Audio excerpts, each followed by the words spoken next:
Hello students, welcome to our YouTube channel outstanding classes. आज इस video के अंदर हम डिस्कस करेंगे अपने बिजनेस लॉ के सब्जेक्ट के बारे में। सबसे पहले मैं आपको एक इंपॉर्टेंट बात बता देता हूँ। बिजनेस लॉ का मैक्सिमम सिलेबस हमारे इस चैनल पर कंप्लीट हो चुका है। 60+ क्लासेस हमारे इस चैनल पर आपको बिजनेस लॉ की मिल जाएगी और अभी बचे हुए सिलेबस की क्लासेस हमारे इस चैनल पर कंटिन्यू चल रही हैं। तो बिजनेस लॉ की टेंशन आप छोड़ दीजिए, इस सब्जेक्ट को तैयार करवाना हमारी जिम्मेदारी है। आप बस इस चैनल से जुड़ जाइए। क्लासेस का लिंक आपको डिस्क्रिप्शन बॉक्स में मिल जाएगा। फटाफट जाइए और अपनी एग्जाम की तैयारी शुरू कर दीजिए। अगर आप हमारे कंटेंट से पढ़ते हैं, हमारी क्लासेस से पढ़ते हैं, तो मैं आपको 100% श्योर गारंटी देता हूँ कि 95% अबव आप आराम से स्कोर कर पाएंगे। तो फटाफट जाइए, डिस्क्रिप्शन बॉक्स में क्लासेस को ज्वाइन कीजिए। अब बात करें हमारी आज की वीडियो की। जैसा कि आप लोगों को पता है, जो आपका बिजनेस लॉ का सब्जेक्ट है, ये आपका बीकॉम प्रोग्राम और बीकॉम ऑनर्स दोनों के ही फर्स्ट सेमेस्टर के अंदर आता है। फिर चाहे आप ड्यू रेगुलर के स्टूडेंट्स हो, चाहे ड्यू एसओएल के स्टूडेंट्स हो। तो आज इस वीडियो के अंदर हम बिजनेस लॉ के सब्जेक्ट के सिलेबस के ऊपर डिस्कशन करेंगे। पूरी डिटेल में बात करेंगे कि आपको इसके अंदर कितने चैप्टर्स पढ़ने हैं, कितने यूनिट्स पढ़ने हैं, कितने सेक्शंस पढ़ने हैं और वो सेक्शन कितनी कैटेगरी में डिवाइड है। तो पूरा डिस्कशन करेंगे हमारी आज की इस वीडियो के अंदर। तो ये वीडियो देखना और सिलेबस जानना आप लोगों के लिए इंपॉर्टेंट क्यों है। अगर आप कोई भी सब्जेक्ट की पढ़ाई स्टार्ट करते हो तो उससे पहले आपको उस सब्जेक्ट का सिलेबस जरूर पता होना चाहिए, अच्छे से पता होना चाहिए। क्योंकि आप पढ़ाई तो स्टार्ट कर देते हो लेकिन आपको ये नहीं पता होता कि मुझे कहाँ से शुरू करना है और कहाँ तक जाना है। तो हमेशा कोई भी काम करते समय उसके स्टार्टिंग और एंड पॉइंट की जानकारी सबसे पहले ले लेनी चाहिए, तभी जाके हम एक परफेक्ट और बेहतरीन तरीके से तैयारी कर सकते हैं। तो आप इस वीडियो का एंड तक पूरा देखें, आपको बहुत ज्यादा बेनिफिट होने वाला है। पेन और रजिस्टर लेकर बैठे साथ में, क्योंकि नोट डाउन भी आप साथ में करते चलना। तो वीडियो स्टार्ट करने से पहले अगर आप चैनल पर नए हैं तो चैनल को सब्सक्राइब जरूर कर दें, बेल आइकन को प्रेस कर दें और नीचे डिस्क्रिप्शन बॉक्स में आपको हमारे टेलीग्राम ग्रुप का लिंक मिलेगा, उसको जाकर ज्वाइन जरूर कर लें। और वीडियो पसंद आए तो वीडियो को लाइक भी जरूर कर देना। तो ये सब्जेक्ट जो है आप लोगों का टोटल 5 यूनिट में डिवाइड कर रखा है दिल्ली यूनिवर्सिटी ने। हम एक एक यूनिट को देखेंगे और उसके एक एक चैप्टर्स को देखेंगे। अगर हम बात करें यूनिट 1 की, तो यूनिट 1 जो है उसका नाम है द इंडियन कॉन्ट्रैक्ट एक्ट 1872। 1872 इसलिए लिखा है क्योंकि इंडियन कॉन्ट्रैक्ट एक्ट बना था 1872 में। जिस ईयर में एक्ट लागू होता है उस ईयर को उस एक्ट के साथ लिख दिया जाता है, तो इसीलिए यहाँ पर लिखा गया है इंडियन कॉन्ट्रैक्ट एक्ट 1872। इसके अंदर आप लोगों को कितने सेक्शन पढ़ने हैं? तो वैसे तो इंडियन कॉन्ट्रैक्ट एक्ट के अंदर बहुत सारे सेक्शन हैं, लेकिन आप लोगों के सिलेबस में जो सेक्शन है यूनिट 1 के अंदर वो है सेक्शन 1 to 75। अब 1 to 75 सेक्शन के अंदर आप लोगों के ये 11 चैप्टर्स कवर होते हैं। एक एक करके हम सभी चैप्टर्स को देख लेते हैं। सबसे पहला चैप्टर का नाम है nature and kinds of contract. तो जैसा कि आप लोग देख सकते हैं, हमारा जो एक्ट है उसका नाम ही इंडियन कॉन्ट्रैक्ट एक्ट है। तो सबसे पहले चैप्टर 1 के अंदर हमें देखना होगा नेचर ऑफ कॉन्ट्रैक्ट और फिर देखना होगा हमें काइंड्स ऑफ कॉन्ट्रैक्ट, कि आखिर कॉन्ट्रैक्ट कितने टाइप्स के होते हैं, कितने काइंड्स के होते हैं। फिर आएगा हमारा सेकंड चैप्टर जो कि हमारा ऑफर एंड एक्सेप्टेंस। जब भी कोई कॉन्ट्रैक्ट बनता है तो एक पार्टी की तरफ से ऑफर दिया जाता है और दूसरी पार्टी की तरफ से उसको एक्सेप्ट किया जाता है। तो जब तक कोई ऑफर नहीं देगा, एक्सेप्ट किस चीज को किया जाएगा? और अगर ऑफर और एक्सेप्टेंस दोनों ही मौजूद है तो कॉन्ट्रैक्ट तो क्रिएट हो ही जाएगा। तो ऑफर एंड एक्सेप्टेंस हमारा सेकंड चैप्टर होगा। फिर आएगा कंसिडरेशन। कंसिडरेशन का मतलब होता है समथिंग इन रिटर्न। अगर आपने किसी के लिए कोई काम किया तो उसके बदले आपको क्या मिला? जब कोई कॉन्ट्रैक्ट होगा तो कॉन्ट्रैक्ट दो पार्टीज के बीच में होगा। तो एक पार्टी दूसरी पार्टी के लिए कुछ काम करेगी और दूसरी पार्टी उस पार्टी को बदले में कोई पेमेंट करेगी, चाहे वो कैश में करे चाहे वो नॉन कैश तरीके से करे, उससे फर्क नहीं पड़ता कॉन्ट्रैक्ट एक्ट के अंदर। कॉन्ट्रैक्ट एक्ट कहता है अगर दो पार्टीज के बीच कॉन्ट्रैक्ट हुआ है तो दोनों पार्टीज को एक दूसरे को कुछ ना कुछ रिटर्न में देना होगा। अब वो क्या देंगे वो उनकी आपस की बात है, वो आपस में तय कर सकते हैं। फिर हमारा अगला चैप्टर आएगा कैपेसिटी टू पार्टी। मतलब कैपेसिटी का मतलब हो गया कैपेबिलिटी, कि जो पार्टीज कॉन्ट्रैक्ट करती हैं उनकी कैपेबिलिटी क्या होगी, मतलब क्या वो कैपेबल हैं कॉन्ट्रैक्ट करने के लिए। जैसे कि माइनर जो है वो कॉन्ट्रैक्ट नहीं कर सकता, उसी तरीके से कोई इंसॉल्वेंट पर्सन होता है वो कॉन्ट्रैक्ट नहीं कर सकता, कोई अनसाउंड माइंड होता है यानी पागल होता है वो कॉन्ट्रैक्ट नहीं कर सकता। और कौन कौन से लोग होते हैं जो कॉन्ट्रैक्ट नहीं कर सकते और कौन से लोग होते हैं जो कॉन्ट्रैक्ट कर सकते हैं, उसी के बारे में हम देखेंगे अपने इस 4th चैप्टर के अंदर। फिर आता है हमारा 5th चैप्टर जो कि होगा फ्री कंसेंट। फ्री कंसेंट का मतलब है कि आप कॉन्ट्रैक्ट कर रहे हो और दोनों पार्टीज की मंजूरी से कर रहे हो। ऐसा नहीं है कि आपको जोर जबरदस्ती के साथ कॉन्ट्रैक्ट करवा रहे हो, मतलब किसी प्रेशर में डालकर पार्टीज से कॉन्ट्रैक्ट करवा रहे हो। इस तरह की कोई बात नहीं होनी चाहिए। फ्री कंसेंट मतलब दोनों ही पार्टीज फ्री होनी चाहिए अपनी मंजूरी देने के लिए। तो कब जोर जबरदस्ती मानी जाती है, कब फ्री कंसेंट मानी जाती है, वही हम देखेंगे अपने 5th चैप्टर के अंदर। फिर आएगा हमारा नेक्स्ट चैप्टर लॉफुल कंसिडरेशन और ऑब्जेक्ट। मतलब जो आपका कंसिडरेशन था, मैंने आपको ये ऊपर बताया था, कंसिडरेशन मतलब होता है दोनों पार्टीज बदले में एक दूसरे को कुछ ना कुछ देती हैं। तो वो जो पार्टीज रिटर्न में दे रही है एक दूसरे को, वो लॉफुल होना चाहिए, मतलब लीगल होना चाहिए। तो कंसिडरेशन हमेशा लीगल होना चाहिए, और जिस ऑब्जेक्ट के लिए आप लोग कॉन्ट्रैक्ट बना रहे हो, कॉन्ट्रैक्ट क्रिएट कर रहे हो, आपस में कॉन्ट्रैक्ट कर रहे हो, वो ऑब्जेक्ट भी आपका लॉफुल होना चाहिए, यानी लीगल होना चाहिए। इलीगल ऑब्जेक्ट के लिए आप लोग कॉन्ट्रैक्ट नहीं कर सकते। फिर आता है हमारा अगला चैप्टर, वॉइड एग्रीमेंट। वॉइड का मतलब भी होता है अवैध, मतलब आप जो एग्रीमेंट कर रहे हो वो एग्रीमेंट इनवैलिड है, मतलब वो वैध नहीं है, वैलिड नहीं है। तो कौन कौन से एग्रीमेंट हमारे वॉइड एग्रीमेंट की कैटेगरी में आते हैं, मतलब वो इनवैलिड हो जाते हैं, उसके बारे में हम जानेंगे अपने इस 7th चैप्टर के अंदर। फिर आएगा हमारा अगला चैप्टर, डिस्चार्ज ऑफ कॉन्ट्रैक्ट। जब आपका कॉन्ट्रैक्ट बन गया, कॉन्ट्रैक्ट बनने के बाद दोनों ही पार्टीज आपस में जो जो काम करना है वो काम कर लेंगी। काम कंप्लीट होने के बाद, सब कुछ कंप्लीट होने के बाद कॉन्ट्रैक्ट डिस्चार्ज हो जाएगा, मतलब कॉन्ट्रैक्ट खत्म हो जाएगा। तो कॉन्ट्रैक्ट कितने तरीकों से डिस्चार्ज हो सकता है उसके बारे में हम अपने इस चैप्टर के अंदर देखेंगे। फिर आएगा 9th chapter, breach of contract. Breach का मतलब होता है तोड़ना। तो अगर मान लो दोनों में से किसी एक पार्टी ने कॉन्ट्रैक्ट को बीच में से तोड़ दिया, मतलब कॉन्ट्रैक्ट में जो कहा गया था वो नहीं करा, तो ब्रीच ऑफ कॉन्ट्रैक्ट का मामला होगा। और उस केस में जो कॉन्ट्रैक्ट तोड़ने वाली पार्टी होगी वो दूसरी पार्टी को कंपनसेशन पे करेगी। तो कब कब कॉन्ट्रैक्ट ब्रीच माना जाता है, कब नहीं माना जाता, उसी के बारे में इस चैप्टर के अंदर देखेंगे। फिर आता है चैप्टर नंबर 10, कंटिजेंट कॉन्ट्रैक्ट। मतलब कुछ ऐसे कॉन्ट्रैक्ट होते हैं जो हो भी सकते हैं, नहीं भी हो सकते, डिपेंड करता है किसी पर्टिकुलर सिचुएशन के ऊपर या पर्टिकुलर इवेंट के ऊपर। मैं आपको एग्जांपल देता हूं, ध्यान से सुनो। दो पार्टीज हैं जिन्होंने आपस में कॉन्ट्रैक्ट किया, एक मिस्टर ए, दूसरा मिस्टर बी। मिस्टर बी ने बोला मिस्टर ए से कि मैं आपको कुछ पर्टिकुलर गुड्स आज दे दूंगा, मैं प्रॉमिस करता हूं कि आज मैं आपको दे दूंगा। तो दोनों के बीच एक कॉन्ट्रैक्ट हो गया। अब बी ने प्रॉमिस तो कर दिया ए को कि मैं आपको आज सामान दे दूंगा, लेकिन साथ के साथ एक कंडीशन लगा दी। बी ने बोला कि मैं सामान आपको तब दे दूंगा जब वो सामान जो है वो शिप से आना है, और वो सामान आज आ जाएगा तो मैं आपको दे दूंगा। अब सवाल आता है कि वो शिप आज आएगी कि नहीं आएगी, क्योंकि शिप जो है समुद्र से आती है, और समुद्र में कई बार तूफान उफान के कारण या किसी और कारण से शिप शिप जो है लेट हो जाती है। तो जब तक शिप से सामान नहीं आएगा मैं आपको सामान दे नहीं सकता। तो बी का प्रॉमिस तभी फुलफिल हो सकता है। बी ने जो प्रॉमिस किया है ए को कि मैं आज आपको सामान दे दूंगा, वो प्रॉमिस तभी फुलफिल हो सकता है जब शिप आ जाए। मतलब दोनों के बीच का एग्रीमेंट तभी कंप्लीट होगा जब कोई तीसरा इवेंट हो जाएगा, मतलब जब शिप आएगी। वो तीसरा इवेंट क्या है? शिप का आना। अगर शिप नहीं आएगी तो दोनों के बीच के एग्रीमेंट का कोई सवाल ही नहीं उठता, एग्रीमेंट फुलफिल होगा ही नहीं। तो कई बार इस तरीके के कॉन्ट्रैक्ट होते हैं जो डिपेंड करते हैं किसी तीसरी सिचुएशन के ऊपर। तो ऐसे कौन कौन से कॉन्ट्रैक्ट होते हैं, कितने टाइप्स के इस तरीके के कॉन्ट्रैक्ट होते हैं, तो वो देखेंगे अपने इस चैप्टर के अंदर। फिर आएगा हमारा अगला चैप्टर, कोजाई कॉन्ट्रैक्ट। अभी कोजाई कॉन्ट्रैक्ट क्या होता है? कई लोग इसको कोजाई बोलते हैं, कई लोग क्वाजी बोलते हैं, अलग अलग नाम है, आप किसी भी नाम से बोल सकते हो ना, उससे कोई फर्क नहीं पड़ता। अब कोजाई कॉन्ट्रैक्ट का मतलब क्या होता है? कोजाई कॉन्ट्रैक्ट का मतलब होता है एक ऐसा लॉ, एक ऐसा कानून जो क्रिएट हो जाता है कब? जब दो पार्टीज के बीच में आपस में कोई एग्रीमेंट नहीं हो रखा होता। कोजाई कॉन्ट्रैक्ट का मतलब होता है it is an obligation which the law creates in the absence of any agreement. मैं आपको इसका एग्जांपल देता हूं। दो पार्टीज हैं ए और बी, दोनों आपस में दोस्त हैं। ए बी के घर गया तो बी ने ए को खाने पे बुलाया था, दोनों ने साथ में बैठ के खाना खाया, डिनर किया। रात को रात काफी हो चुकी थी, ए जो है जल्दी जल्दी अपने घर चला गया खाना वाना खा के। अब ए जब अपने घर गया बी के घर से, तो वो बी के घर में अपना कोई कीमती सामान भूल गया, और बी को भी नहीं पता चला, बी को भी आइडिया नहीं था। बी ने जो है गलती से उसको यूज कर लिया, उसको नहीं पता था कि ये ए का है। अब जब बाद में ए को याद आया कि मैं तो ये चीज बी के घर में भूल आया था, तो ए जाता बी के पास और बोलता है कि मेरी जो सामान है वो लौटा दो। बी कहता है अच्छा अच्छा ये तुम्हारा था, मुझे तो पता ही नहीं था, अब क्या करूं? अब तो मैंने यूज कर लिया उसको, अब मैं कुछ नहीं कर सकता। तो ए के पास अब क्या ऑप्शन है? ए क्या करेगा?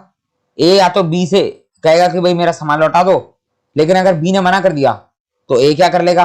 ए की गलती है, सामान भूल के गया था।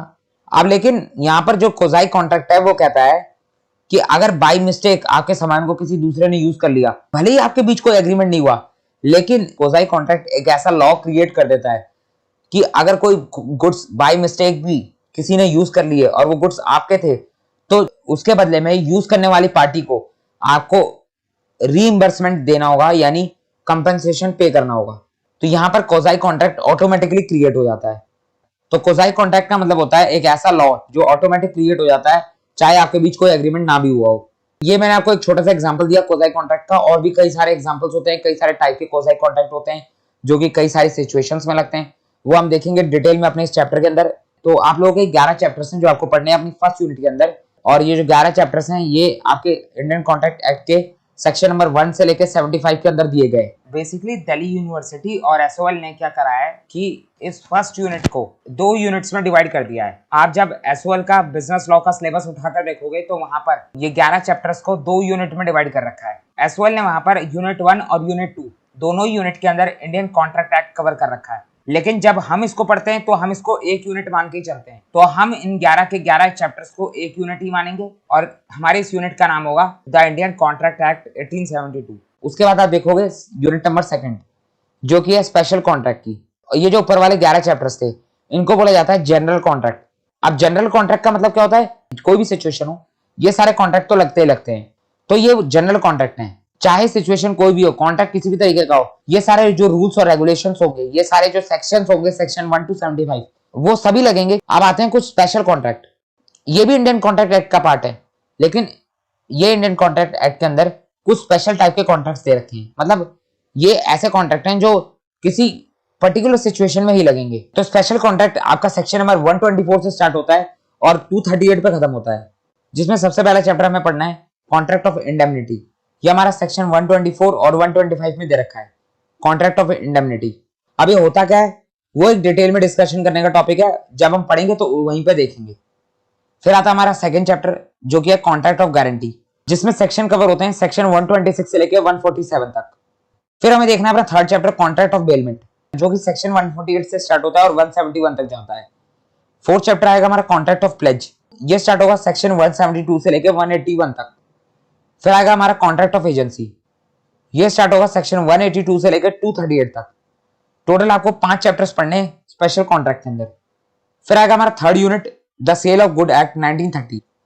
1930 इसलिए लिखा हुआ है क्योंकि इसी ईयर से ये sale of good act apply हुआ था, लागू हुआ था, तो साथ में एक्ट के साथ उसका ईयर भी लिखा जाता है। इसके अंदर हमें टोटल 4 चैप्टर्स देखने हैं।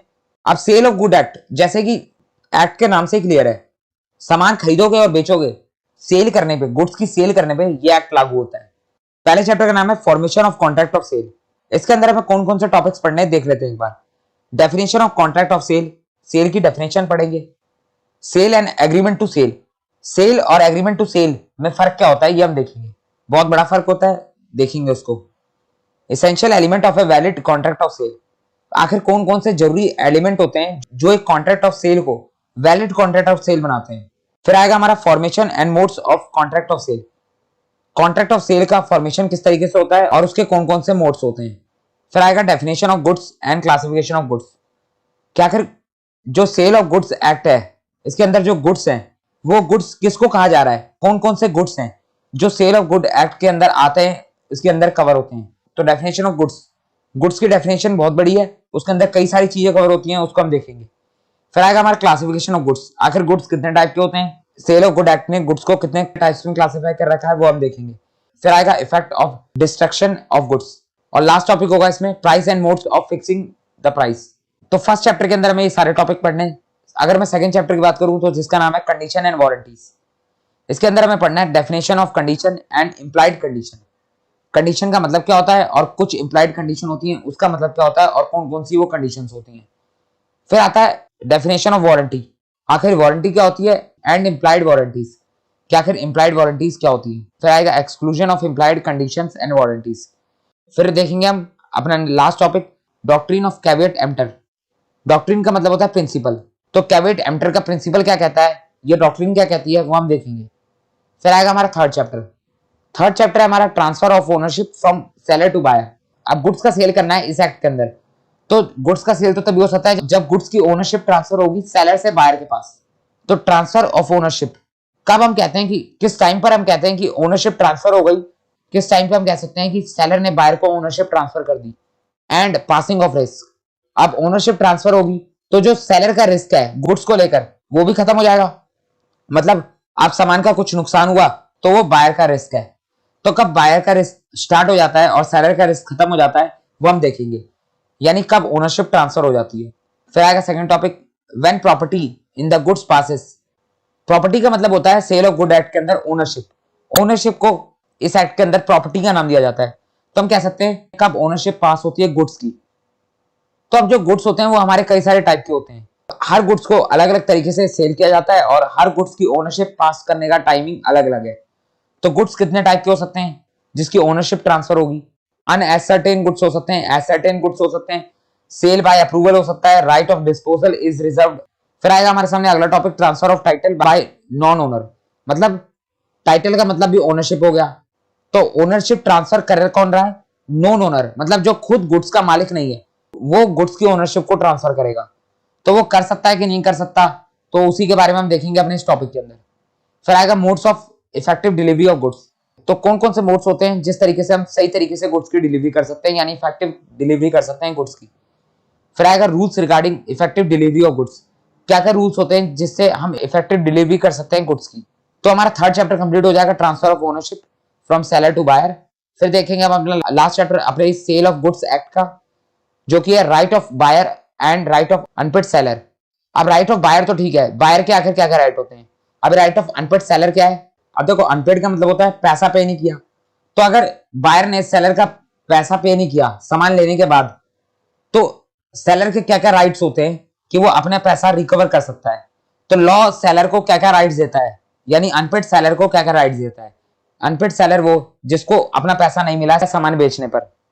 तो बायर के आखिर क्या क्या राइट्स होते हैं और अनपेड सेलर के क्या क्या राइट्स होते हैं वो हम देखेंगे अपने इस चैप्टर के अंदर। राइट्स ऑफ बायर की बात करें तो देख तो हम पढ़ेंगे जनरल राइट्स ऑफ बायर, क्या आखिर बायर के जनरल राइट्स क्या होते हैं। दूसरा हम पढ़ेंगे buyer rights against seller for breach of contract. Breach का मतलब होता है तोड़ना। अगर सेलर ने कॉन्ट्रैक्ट को तोड़ा तो बायर के पास सेलर के अगेंस्ट क्या क्या राइट होंगे। फिर हम देखेंगे राइट ऑफ अनपेड सेलर, कि अगर सेलर को पैसा नहीं मिला, सेलर अनपेड रह गया, तो उसके क्या क्या राइट्स होंगे। पहले हम देखेंगे अनपेड सेलर किसको बोला जाता है। फिर देखेंगे हम अनपेड सेलर्स के राइट क्या होते हैं। 3 राइट देता है लॉ अनपेड सेलर को। राइट ऑफ लियन, लियन का मतलब होता है अगर आपको पैसा नहीं मिला और अगर गुड्स सेलर के पास अभी भी पोजेशन में है और सेलर जो है उन गुड्स को भेजने जा रहा है, तो जब तक पैसा नहीं मिला जब तक गुड्स की पोजेशन रोक ले, यानी गुड्स को अपने पास रिटेन रख ले और बायर से बोले कि पहले पैसा पे करे उसके बाद ही सामान मिलेगा। तो राइट ऑफ लियन का मतलब हो गया रिटेन करना गुड्स की पोजेशन का। दूसरा आता है right of stoppage in transit, मतलब अगर आपने गुड्स भेज दिए रास्ते में और बायर पैसा देने से मुकर गया तो गुड्स को रास्ते में ही रोक दो। ट्रांजिट का मतलब रास्ते में, तो रास्ते में ही रोक दो, स्टॉपेज करवा दो गुड्स की, बायर तक पहुंच नहीं मत दो। तीसरा राइट ऑफ रीसेल, अगर आपको पैसा नहीं मिला और बायर पैसा देने से मुकर रहा है, मना कर रहा है, तो सामान को दोबारा भेज दो। अनपेड सेलर के पास राइट होता है कि वो राइट ऑफ रीसेल कर सकता है सामान की। तो डिटेल में देखेंगे हम इन सब टॉपिक को अपने इस 4th चैप्टर के अंदर। फिर आएगा हमारे सामने अपना अगला यूनिट, जो कि हमारा unit number 4, the limited liability partnership act 2008। अब आपको समझ में आ गया होगा यहाँ पर 2008 क्यों लिखा हुआ है, क्योंकि लिमिटेड लाइबिलिटी पार्टनरशिप एक्ट यानी इसको एलएलपी भी बोला जाता है। एलएलपी एक्ट जो है वो लागू कब हुआ था? 2008 में। इसके अंदर हमें टोटल 3 चैप्टर देखने हैं। पहला हमारा है meaning of limited liability partnership, यानी एलएलपी का मतलब क्या होता है, जिसके अंदर हम देखेंगे meaning of limited liability partnership, administrative mechanism of LLP and amendments in LLP act. फिर आएगा अगला topic features, advantages and disadvantages of LLP. फिर देखेंगे मीनिंग ऑफ एलएलपी एग्रीमेंट। फिर आएगा अगला topic difference between limited liability partnership, partnership and joint stock company. आखिर LLP और नॉर्मल वाली पार्टनरशिप और जॉइंट स्टॉक कंपनी के बीच क्या डिफरेंस होता है, तो तीनों के बीच डिफरेंस बिटवीन देखेंगे। फिर आएगा state the procedure of registration and incorporation of LLP. LLP अगर आपको क्रिएट करनी है तो उसके लिए रजिस्ट्रेशन और इनकॉर्पोरेशन का क्या प्रोसीजर होता है। फिर आएगा concept of registered office of LLP and procedure of change therein. Registered office का कॉन्सेप्ट क्या है एलएलपी के अंदर, और अगर आपको अपना रजिस्टर्ड ऑफिस बदलना है यानी हेड ऑफिस को बदलना है तो उसका प्रोसीजर क्या होता है हेड ऑफिस बदलने का। फिर देखेंगे लास्ट टॉपिक इस चैप्टर का procedure of changing the name and registered office of LLP. और फिर इसके साथ हमारा फर्स्ट चैप्टर कंप्लीट हो जाएगा मीनिंग ऑफ एलएलपी यानी meaning of limited liability partnership. फिर हम देखेंगे सेकंड चैप्टर जिसका नाम है partners, their relations and liability in LLP, कि पार्टनर्स कौन होते हैं एलएलपी के अंदर, उनके रिलेशंस कैसे होते हैं आपस में और उनकी क्या क्या लायबिलिटीज होती हैं एक दूसरे को लेकर और आउटसाइडर्स को लेकर। तो मीनिंग ऑफ पार्टनर्स देखेंगे and who become the partner in an LLP, क्या फिर क्या एलिजिबिलिटी होती है अगर आपको एलएलपी के अंदर पार्टनर बनना है उसको देखेंगे। फिर देखेंगे देयर क्वालिफिकेशन एंड डिस्क्वालिफिकेशन कि एलएलपी का पार्टनर बनने के लिए आपके पास क्या क्या क्वालिफिकेशन होनी चाहिए और किस समय पर आप एलएलपी से डिस्क्वालीफाई कर दिए जाओगे। Maximum and minimum number of partners, LLP के अंदर मैक्सिमम नंबर ऑफ पार्टनर्स कितने हो सकते हैं और मिनिमम कितने नंबर ऑफ पार्टनर्स होने ही चाहिए। फिर देखेंगे डेजिग्नेटेड पार्टनर्स, क्या क्या डेजिग्नेटेड पार्टनर्स किसको कहा जाता है। फिर आएगा लाइबिलिटीज ऑफ डेजिग्नेटेड पार्टनर्स, क्या क्या डेजिग्नेटेड पार्टनर्स की लाइबिलिटीज क्या क्या होती हैं। फिर आएगा सेसेशन ऑफ पार्टनरशिप इंटरेस्ट। फिर देखेंगे अगला topic registration of change in partners. फिर आएगा partners as agent of LLP, partners liability और लास्ट टॉपिक होगा कॉन्सेप्ट ऑफ विसल ब्लोइंग। फिर हम बात करें एलएलपी एक्ट के लास्ट चैप्टर की जो की है financial disclosure and winding up of LLP. क्या अगर आपको एलएलपी बंद करनी है, वाइंडिंग अप करना है, तो उसका क्या क्या प्रोसीजर होता है और किस तरीके से आप वाइंडिंग अप कर सकते हो। उसमें हम देखेंगे meaning of financial disclosure of LLP, describe the concept of taxation of LLP and the rules regarding it, discuss the provision of conversion of partnership company into LLP.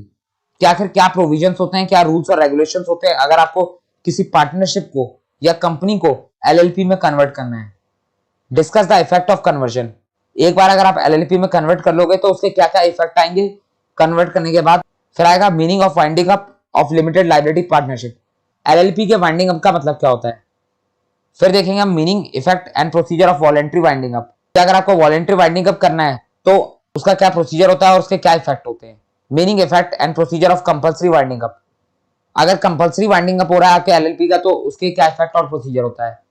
Meaning of liquidator and it's functions, liquidator कौन होता है और उसका क्या काम होता है। तो मैं आपको बता दूं लिक्विडेटर एक ऐसा पर्सन होता है जो कोर्ट के द्वारा अपॉइंट किया जाता है जब आपकी एलएलपी कंपल्सरी वाइंडिंग अप में जाती है। मतलब ऐसी सिचुएशन आ जाए कि कोर्ट को कहना पड़े कि एलएलपी को वाइंडिंग अप कर दो, तो उस समय पर कोर्ट जो है एक लिक्विडेटर को अपॉइंट करता है जो आपकी एलएलपी के एसेट और लायबिलिटी को बेचने का काम करेगा। तो लिक्विडेटर के यही फंक्शंस होते हैं। फिर आएगा concept of insolvency and bankruptcy code. तो insolvency and bankruptcy code का जो एक्ट है उसका कॉन्सेप्ट क्या होता है, बेसिक आइडिया लेना है, कोई पूरा एक्ट नहीं पढ़ना। फिर meaning and procedure of voluntary winding up of LLP, और इसके साथ हमारा एक चैप्टर और यूनिट दोनों ही कंप्लीट हो जाएगा। तो टोटल इस सब्जेक्ट के अंदर आपके सिलेबस में 4 यूनिट थी, एक एक करके हमने सभी यूनिट्स को देख लिया और उसके सिलेबस को डिस्कस कर लिया कि आखिर आपको क्या क्या पढ़ना है। तो आपको पूरा आइडिया लग गया होगा कि आखिर आपको क्या क्या पढ़ना है अपने इस बिजनेस लॉ के सब्जेक्ट के अंदर। फिर भी अगर आपका कोई डाउट है तो आप कमेंट सेक्शन में कमेंट करके पूछ सकते हैं। वीडियो पसंद आए तो वीडियो को लाइक कीजिए, इस वीडियो को ज्यादा से ज्यादा शेयर कीजिए, सभी तक ये वीडियो को पहुंचाइए। चैनल सब्सक्राइब करे बिना बिल्कुल मत जाना, बेल आइकन को प्रेस कर देना और डिस्क्रिप्शन बॉक्स में आपको हमारे टेलीग्राम ग्रुप का लिंक मिलेगा, उसको जाकर ज्वाइन कर लेना। अब मिलते हैं अपने एक नई वीडियो के साथ। Thank you for watching this video.